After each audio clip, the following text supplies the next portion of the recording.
Students, lesson প্ল্যানারের আরেকটা চ্যাপ্টারে আরেকটা নতুন ক্লাসে তোমাদেরকে স্বাগত।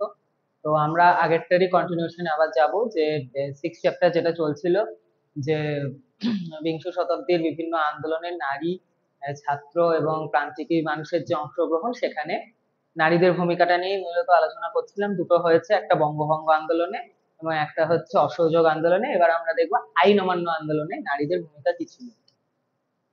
তো আইন অমান্য আন্দোলনটা মূলত 1930 থেকে 31 এবং 1932 থেকে 34 খ্রিস্টাব্দে হয়েছিল। মূলত এটা বলতে পারো তোমরা যে অসহযোগ আন্দোলনের 10 বছর পরে হয়েছিল, এবং এর সূচনাটা হয় 1930 খ্রিস্টাব্দের 6ই মার্চ লবণ সত্যাগ্রহ, যেখানে গান্ধীজি 6ই মার্চ ডাক দেন যে হলো আমরা লবণ সত্যাগ্রহ আন্দোলন করছি, লবণ তৈরি হবে, সমুদ্রের যে জল বা সমুদ্রের বালি, সমুদ্র তীরবর্তী অঞ্চল থেকে আমরা নিজেদের লবণ নিজেরা তৈরি করব। এবং ডান্ডি অভিযান নাম দেন। 12ই এপ্রিল তিনি 78 জন সহযোদ্ধা নিয়ে বা সহযোগী মানুষকে নিয়ে তিনি ওই লবণ সত্যাগ্রহ ডান্ডিতে পৌঁছান, এবং সেখান থেকে লবণ সত্যাগ্রহ শুরু হয়। তো এই আন্দোলনে তিনি এই যে মহিলারা যোগদান করেছিল তারা হচ্ছেন কমলা দেবী চট্টোপাধ্যায়, অবন্তীবাই গোখেল। এই দুজনেরই নাম তোমরা আগের যে অসহযোগ আন্দোলন সেখানেও পড়েছে, এখানেও তারা ছিলেন। ঠিক আছে। তো এবার এই আইন অমান্য আন্দোলনে প্রথমে গান্ধীজি কিন্তু নারীদেরকে ডাকেননি এবং নারী বর্জিতই করতে চেয়েছিলেন, কিন্তু তার প্রতিবাদ করেন সরোজিনী নাইডু, এবং 1930 খ্রিস্টাব্দে ইয়াং ইন্ডিয়া পত্রিকায় গান্ধীজি নারীদেরকে এই আন্দোলনে অংশগ্রহণের জন্য আহ্বান জানান। এবার মূলত এই আন্দোলনেও কেন নারীরা অংশগ্রহণ করেছে, নারীরা কেন ঢুকেছে, নারীদের কি বৃত্তান্ত, হ্যান ত্যান যদি ধরো, তাহলে সরি, তো তাহলে বলতে হয় যে সেই একই ব্যাপার। এই আন্দোলনটাও ছিল তোমার অহিংস। এই আন্দোলনেও যারা অংশগ্রহণ করবে তাদের মধ্যে একটা থাকবে যে আমরা অস্ত্র নিচ্ছি না, তাও আমরা ব্রিটিশ বিরোধী আন্দোলন গড়ে তুলছি। আর মূলত মাদকজাত দ্রব্য বিরোধিতা, লবণ তৈরি নিজেদের জন্য, এবং মূলত ব্রিটিশ বিরোধিতা, এইগুলোর কারণে বহু নারী এতে উদ্বুদ্ধ হয়, অনুপ্রাণিত হয়। ঠিক আছে। তো এখানে সরোজিনী নাইডু এই লবণ সত্যাগ্রহ করার জন্য সরোজিনী নাইডু প্রায় 75,000 নারী, এবং কমলা দেবী চট্টোপাধ্যায় প্রায় 15,000 নারীকে নিয়ে বিভিন্ন অঞ্চলে, বিশেষ করে মধ্য ভারত এবং পশ্চিম ভারতে প্রচুর জায়গায় লবণ যে কলগুলো সেগুলো দখল করতে শুরু করে। মধ্য ভারত ভুল বললাম, সমুদ্র তীরবর্তী অঞ্চলগুলো। এছাড়া মুসলিমদের মধ্যে এখানে জোবেদা খাতুন, দৌলতুন্নেসা খাতুনের মতো বিভিন্ন নারীরা নেতৃত্ব দিয়েছিলেন। অর্থাৎ এখানে কিন্তু ধর্ম যে ব্যাপারটা, সেই ব্যাপারটা ছিল না, যে ধর্মীয় ব্যাপার না, এখানে সবাই ভারতের স্বাধীনতা বা ভারতের যে আইন অমান্য আন্দোলন, যে ভারতের চিন্তা ভাবনায়, দেশের সেবার চিন্তা ভাবনায় তারা এগিয়ে আসে। রানী গুইদালো একজন বিখ্যাত নাম। ইনি বলতে পারো নাগাল্যান্ডের প্রথম, মানে যিনি কোন একটা আন্দোলন সংগঠিত, সুসংগঠিত ভারতের স্বাধীনতার মতো বৃহৎ অংশের অংশগ্রহণকারী প্রথম একজন নারী হলেন রানী গুইদালো। নাগাল্যান্ডের ব্যক্তি ছিলেন, তিনি এখানে ব্রিটিশ বিরোধিতা শুরু করেন। তো এইভাবেই তোমাদের এই নারী সত্যাগ্রহটা শুরু হয়।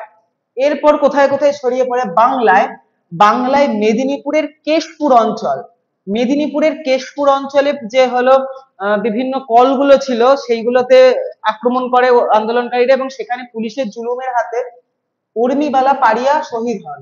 তিনি কিন্তু শহীদ হন। অর্থাৎ তোমাদের যদি আইন অমান্য আন্দোলনে একজন শহীদের নাম চায়, তোমরা উর্মিবালা পারিয়ার নাম দেবে। তিনি কোথায় শহীদ হন? মেদিনীপুর কেশপুরে।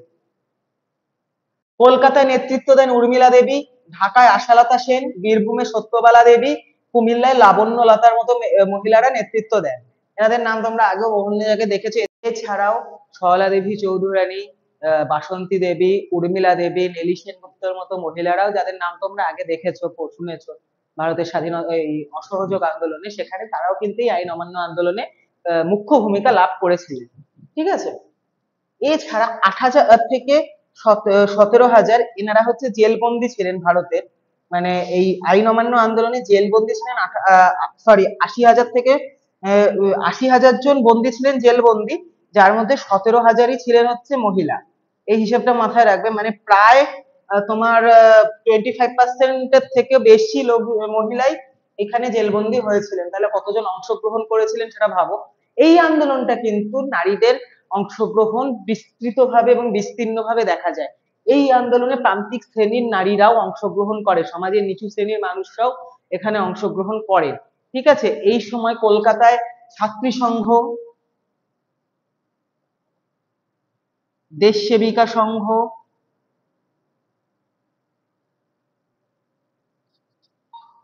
মিতালি সংঘ এবং প্রমুখ নারী সংগঠন গড়ে উঠতে থাকে। বিশেষ করে কলকাতা এবং ঢাকায় এইগুলো গড়ে উঠতে থাকে, যেগুলোর ফলে এই আন্দোলনটা যেরকম ত্বরান্বিত হয়, তাছাড়াও অন্যান্য বিভিন্ন গোষ্ঠীর যে আন্দোলন হচ্ছে, যে চিন্তা ভাবনা চলছে, সেগুলোতেও তারা সহযোগিতা করে।